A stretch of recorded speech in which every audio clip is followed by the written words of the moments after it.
Nous sommes le 21 septembre et aujourd'hui, ce sont les journées européennes du patrimoine. Aujourd'hui, nous sommes à Beaufort-en-Vallée ou Beaufort-en-Anjou, c'est selon. Et en ces journées européennes du patrimoine, on vous propose de nous accompagner avec nous le temps de cette journée à la découverte de cette magnifique petite ville. Nous allons partir dans un premier temps à la découverte de cette magnifique église. Nous irons ensuite faire la visite du musée Joseph Denet qui cache de magnifiques trésors. Ensuite, nous irons sur les ruines du château de Beaufort et on finira par visiter les Halles.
Donc, je suis Louise Croquevieille, je travaille pour les 3 musées insolites en Anjou dont fait partie le musée Joseph Denet.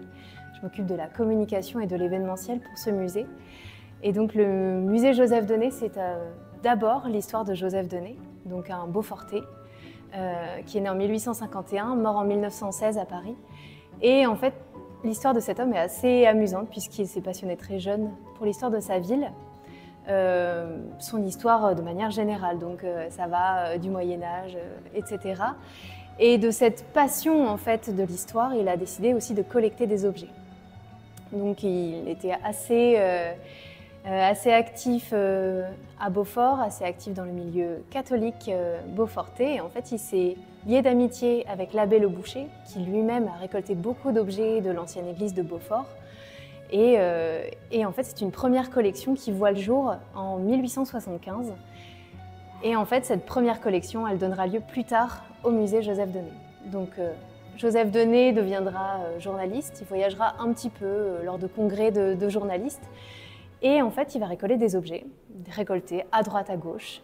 Pour les congrès, il sera sur la présentation de l'exposition universelle à Paris. Donc, meilleur endroit pour trouver des contacts, des artistes, rencontrer des fabricants. Et en fait, Joseph Denet, à partir de 1875, cette idée de collection ne va pas le lâcher. Et il décidera de créer un musée pour Beaufort. Un musée pour sa ville qu'il aime tant, proposer en fait une sorte de voyage immobile. Donc le musée Joseph Denet, c'est un musée encyclopédique, avec vraiment une répartition, une salle dédiée à l'histoire naturelle, une salle dédiée aux beaux-arts, une salle dédiée à l'archéologie, et puis des salles dédiées à la ville de Beaufort qu'il aime tant. Et autour de la collection qui s'est formée sur l'histoire de Beaufort, on va trouver plein d'autres choses, des bustes, un buste de Camille Claudel, on va trouver une collection d'une centaine d'oiseaux, on va retrouver des momies égyptiennes, des collections qui sont très foisonnantes, qui font qu'on a aujourd'hui une sorte de cabinet de curiosité. Et donc c'est un lieu vraiment qui appelle à la curiosité, on peut y venir une fois, 15 fois, on ne verra jamais la même chose. Et c'est un petit peu la magie de ce lieu, en fait, et grâce à Joseph Denet, donc grâce à ce musée qui ouvre en 1905, encore aujourd'hui, on a un lieu qui draine des gens sur des générations de 3 à 98 ans. On a des gens qui viennent, qui reviennent. Donc on est ouvert de manière saisonnière, d'avril à novembre. Donc là, en 2024, on fermera le 3 novembre. Et pour faire vivre les collections du musée Joseph Denet, on accueille aussi des expositions temporaires d'art contemporain pour faire dialoguer les collections de Joseph Denet. Donc souvent, collectionneur à l'ancienne, ça appelle aussi collectionneur art contemporain. Donc chaque saison, chaque année, entre avril et novembre, on propose une exposition d'art contemporain pour faire vivre et pour faire parler les œuvres de Joseph Denet.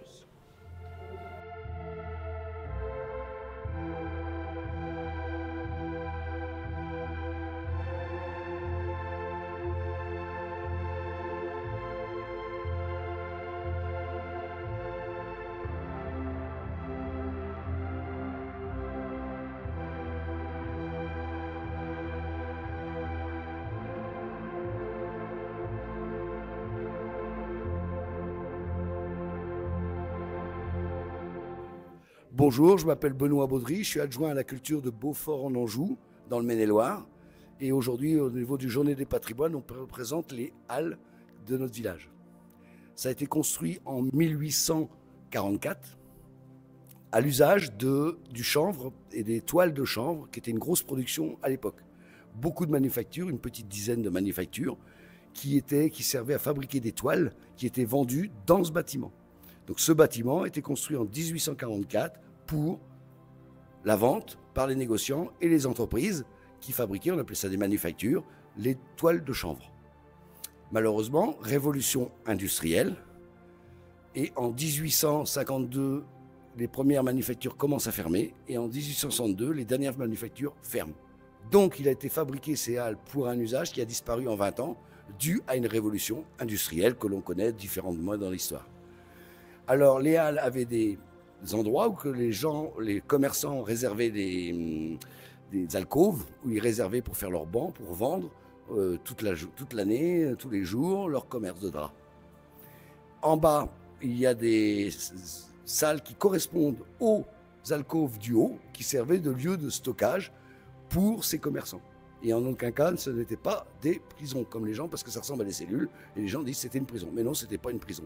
En haut de ce bâtiment, il y avait un lieu pour la justice, une salle d'audience, un bureau pour le juge, un bureau pour le greffier, un bureau pour le commissaire, et les cellules étaient dans une gendarmerie qui est située à quelques centaines de mètres d'ici, l'ancienne gendarmerie. Voilà.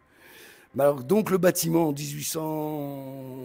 1850 et 1860 a perdu son usage de construction en 1844, et c'est devenu une salle des fêtes, une salle pour les marchés. Et il y a eu une énorme rénovation en 1994 il y a eu de l'art mural, il y a eu des floralies, il y a toujours un peu de marché, il y a des spectacles, il y a des concerts, il y a une chorale qui vient tous les ans chanter ici. Et voilà l'usage actuel.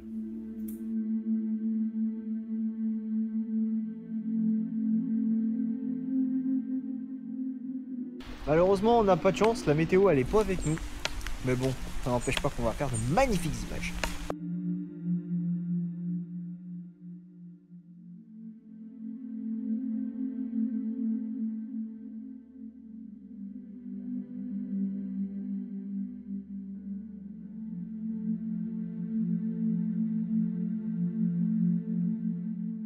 On est ici dans les ruines du château de Beaufort, qui a été construit par Fulkenera, sur ce promontoire rocheux.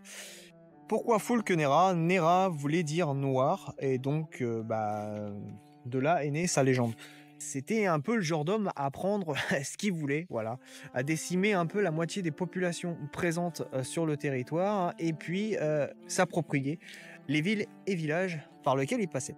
Et ensuite qui est passé de main en main jusqu'à appartenir à René d'Anjou, qui le lèguera à sa seconde épouse, Jeanne de Laval, à qui on doit l'essor de Beaufort dans la région. Du côté de la légende, on dit que c'est ici que serait mort le roi Ban de Benwick, le père de Lancelot du Lac. Alors si vous êtes comme moi fan des légendes arthuriennes, eh ben c'est plutôt sympa à savoir.